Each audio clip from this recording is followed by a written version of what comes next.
आवाम को रिलीफ तो ना मिला, लेकिन ऑयल मार्केटिंग कंपनीज को नवाजने की भरपूर तैयारी कर ली गई है। पेट्रोलियम डिवीजन ने तेल कंपनीज और डीलर्स का मुनाफा बढ़ाने की समरी वजारत खजाना और मनसूबाबंदी को भिजवा दी है। समरी में पेट्रोल पर मुनाफे की शरह में ₹1.03, जबकि डीजल पर मुनाफे की शरह में 95 पैसे फी लीटर इजाफा करने की तजवीज़ दी गई है। पेट्रोल पर डीलर्स मार्जिन 58 पैसे और ऑयल मार्केटिंग कंपनी मार्जिन 45 पैसे फी लीटर बढ़ाने की दरख्वास्त की गई है। समरी में हाई स्पीड डीजल पर डीलर्स मार्जिन में 50 पैसे, जबकि कंपनियों के मुनाफे की शरह में 45 पैसे फी लीटर इजाफे की सिफारिश की गई है। मुजवजा समरी की इक़्तिसादी राब्ता कमेटी काबीना डिवीजन और वजारत खजाना से मंजूरी के बाद वजारत पेट्रोलियम नोटिफिकेशन जारी करेगी।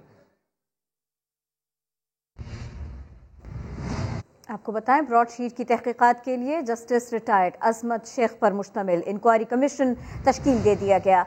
वजीर आज़म इमरान खान कहते हैं किसी भी जिम्मेदार को नहीं छोड़ेंगे। F9 पार्क गिरवी रखने की समरी मुस्तरद कर दी गई।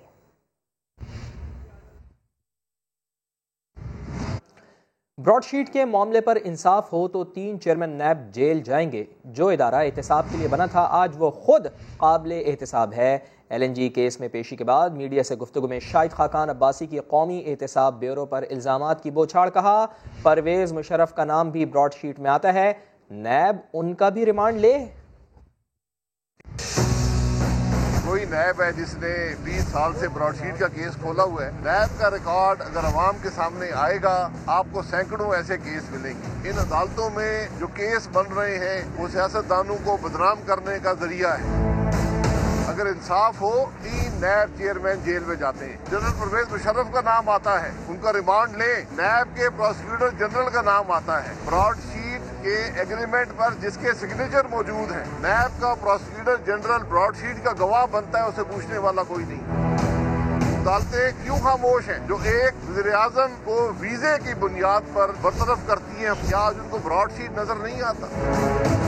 इस मुल्क का वज़ीर आज़म जो दावे करता था ब्रॉडशीट में करप्शन हो गई है, $1 अरब की बातें की, आज वो भी ये कह रहा है कि मेरा ब्रॉडशीट से कोई ताल्लुक नहीं है। ब्रॉडशीट से ताल्लुक नहीं है तो तुम्हारे वजीर ब्रॉडशीट के मालिकान से पैसे क्यों मांग रहे थे?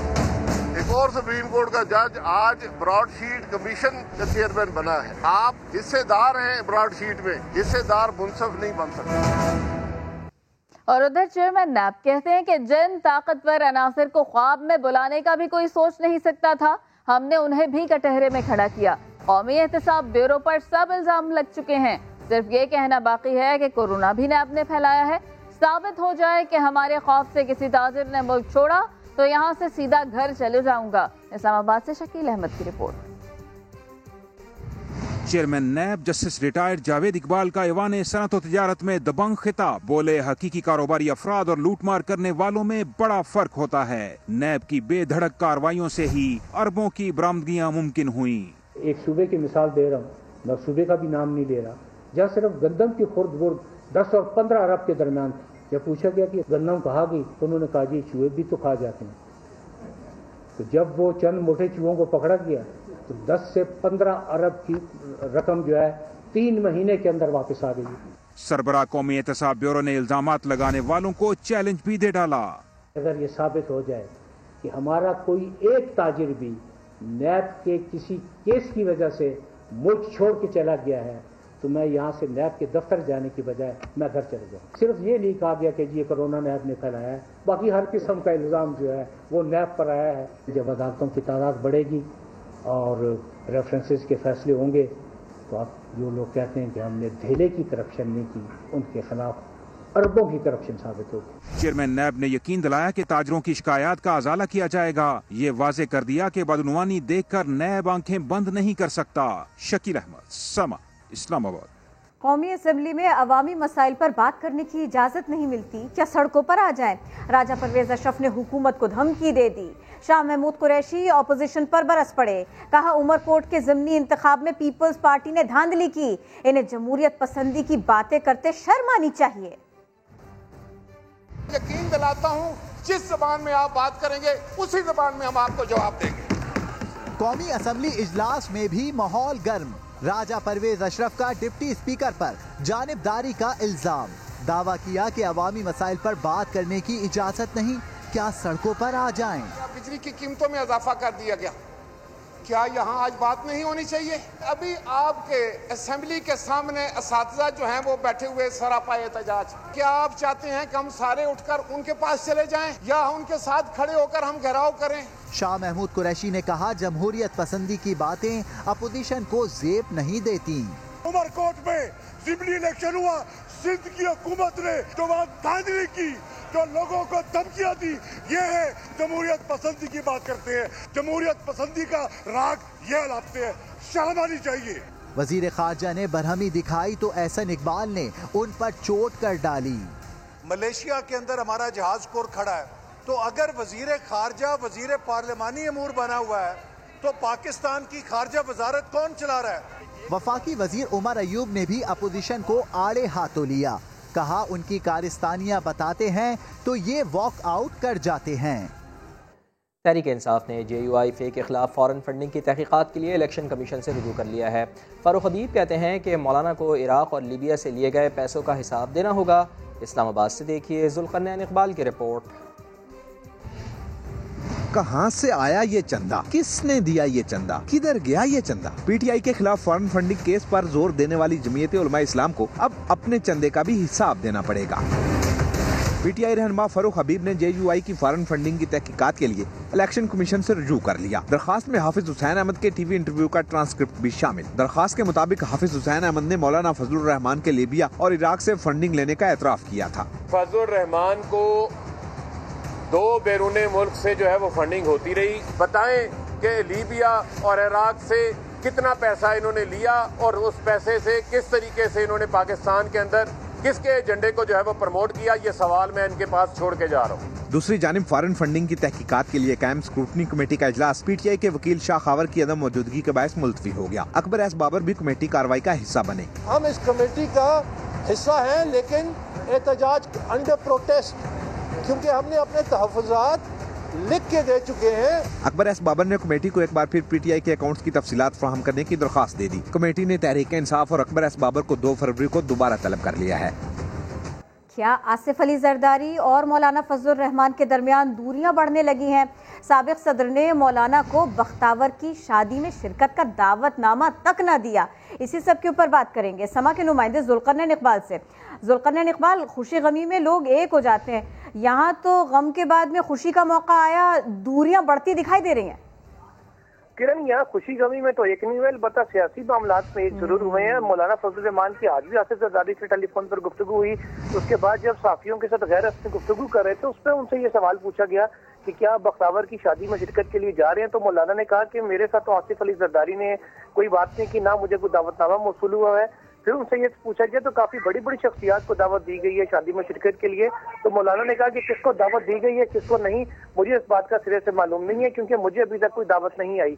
तो सियासी मामलात में तो उनका एक है। मौलाना ने यह भी कहा कि रेगुलर मेरा राब्ता है नवाज शरीफ साहब से भी और जरदारी साहब से भी, लेकिन खुशी गमी में शिरकत के लिए उनको नहीं बुलाया गया। जुल्करनैन, बहुत शुक्रिया, आपने अपडेट किया।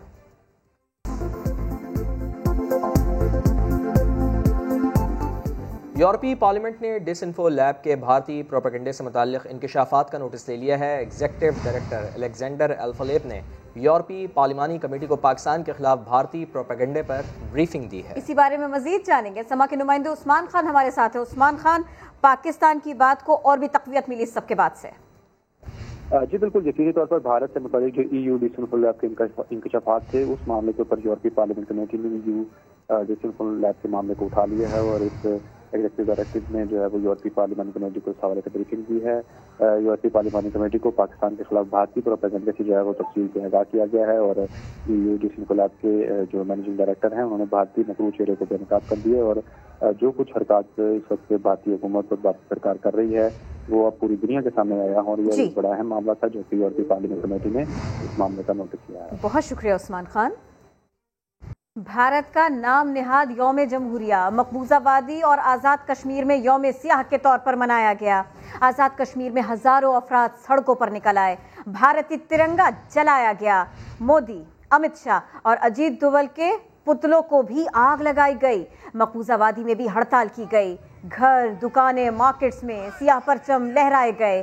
कश्मीरियों को भारत के खिलाफ एहतजाज से रोकने के लिए कर्फ्यू नाफिज रहा। इंटरनेट और मोबाइल फोन सर्विस बंद कर दी गई। श्रीनगर से हुर्रियत रहनुमा जावेद मीर को हिरासत में लिया गया। उधर मुल्तान में 5 साला बच्चे की गाड़ी ड्राइव करने की वीडियो सोशल मीडिया पर वायरल हुई तो ट्रैफिक पुलिस ने बच्चे की तलाश शुरू कर दी। ट्रैफिक पुलिस ने इश्तिहार भी जारी कर दिया है। मजीद जानते हैं, समग्र नुमाइंदे मोहसिन अली हमारे साथ मौजूद हैं। मोहसिन, इनके अहले खाना के खिलाफ क्या कार्रवाई होगी? मोहसिन, सुन सकते हैं आप हमें? समग्र नुमाइंदे मोहसिन से हम रब्ता करने की कोशिश करते हैं। मुल्तान में 5 साला बच्चे की गाड़ी ड्राइव करने की वीडियो सोशल मीडिया पर वायरल हुई तो ट्रैफिक पुलिस ने बच्चे की तलाश शुरू कर दी है। समग्र नुमाइंदे मोहसिन हमारे साथ मौजूद है। मोहसिन, बताइएगा क्या कार्रवाई होगी इनके खिलाफ? 3 to 1 क्यों? 3 to 1। मोहसिन से रब्ता हमारा नहीं हो पा रहा है। मुल्तान में 5 साला बच्चे की गाड़ी ड्राइव करने की वीडियो सोशल मीडिया पर वायरल हुई तो ट्रैफिक पुलिस ने बच्चे की तलाश शुरू कर दी है। कई घंटे गुजर गए हैं, इसके बावजूद बच्चा और गाड़ी ना मिली तो शहरियों से मदद तलब कर ली गई है और ट्रैफिक पुलिस ने इस सिलसिले में बाकायदा एक इश्तिहार भी जारी कर दिया है। कराची के इलाके लाइट हाउस में ताजिर के कत्ल का मुकदमा रिसालत थाने में दर्ज कर लिया गया। उसकी वालिदा का रो रो कर बुरा हाल है। शाहनवाज अली कादरी रिपोर्ट कर रहे हैं। बहन भाइयों को बाप की तरह पालने वाला, मोहल्ले में सबके काम आने वाला 40 बरस का दानिश, जिसे गुज़िश्ता रोज डाकुओं ने मज़ाहमत पर मार डाला। दानिश की वालदा का रो रो कर बुरा हाल है। मेरे सर पे यूं हाथ फेर के हमेशा जाता था, कल भी गया है इसी तरह, हाथ सर पे हाथ दबा के, सर दबा के। 23 साल हो गया उसके बाप के इंतकाल को, इसने ही संभाला था मेरे साथ अपने बच्चे बहन भाइयों को। दानिश के कत्ल पर उसके घर वाले ही नहीं, अहले मोहल्ला भी अफसुर्दा हैं। फलाही काम ज़्यादा करते थे, सबका ख्याल रखना, ये रखना, बहुत अच्छे इंसान थे और सबके साथ ताउन करके रहते थे और सबको हेल्प करते थे। पुलिस ने दानिश के भाई मोहम्मद एहसान की मदय्यत में मुकदमा दर्ज करके मुल्जिमान की तलाश शुरू कर दी है। कैमरामैन मोहम्मद रिजवान के साथ शाहनवाज अली, समा, कराची। लाहौर में निजी यूनिवर्सिटी के टीचिंग अस्पताल में लड़की की लाश छोड़ने वाले दूसरे मुल्जिम को भी गिरफ्तार कर लिया गया है। जहांगीर खान की रिपोर्ट। 23 साला तालबा की हलाकत, लाश छोड़ने वाला दूसरा मुल्जिम भी कानून की गिरफ्त में आ गया। मुल्जिम अवैस को पहले से गिरफ्तार मुल्जिम उसामा की निशानदही पर पकड़ा गया। पुलिस के मुताबिक लड़की का इसकाते हमल करने वाले 2 मुल्जिमान को भी हिरासत में लिया गया है, जिनमें एक खातून भी शामिल है। पोस्टमार्टम के दौरान लड़की के जिस्म पर तशद्दुद या मज़ाहमत के निशानात नहीं पाए गए। कोई तशद्दुद वगैरह नहीं है इसका, कोई किसी किस्म का जनाब। इसके अभी तफ्तीश जारी है, देखते हैं। गुजरात की तालबा को दानिस्ता तौर पर कत्ल किया गया या मौत किसी मेडिकल ट्रीटमेंट के नतीजे में हुई, इसका तायुन मुल्जिमान के बयानात और फोरेंसिक रिपोर्ट्स में होगा। जहांगीर खान, समा, लाहौर।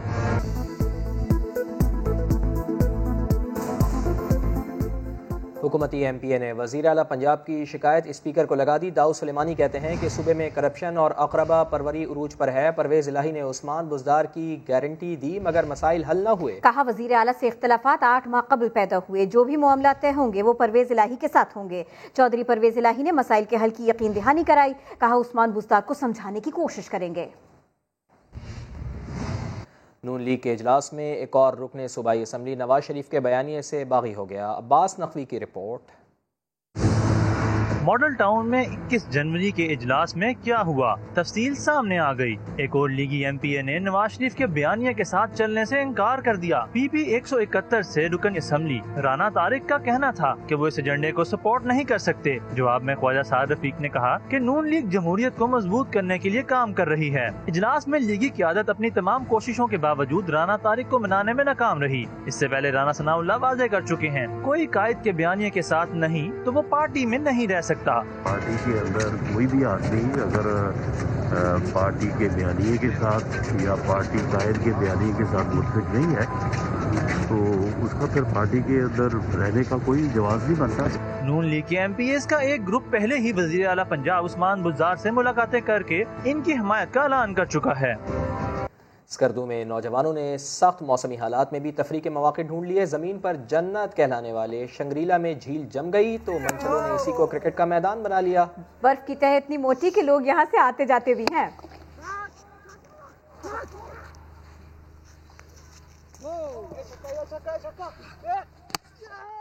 हेडलाइंस होंगी ब्रेक के बाद। देखते रहिए समा।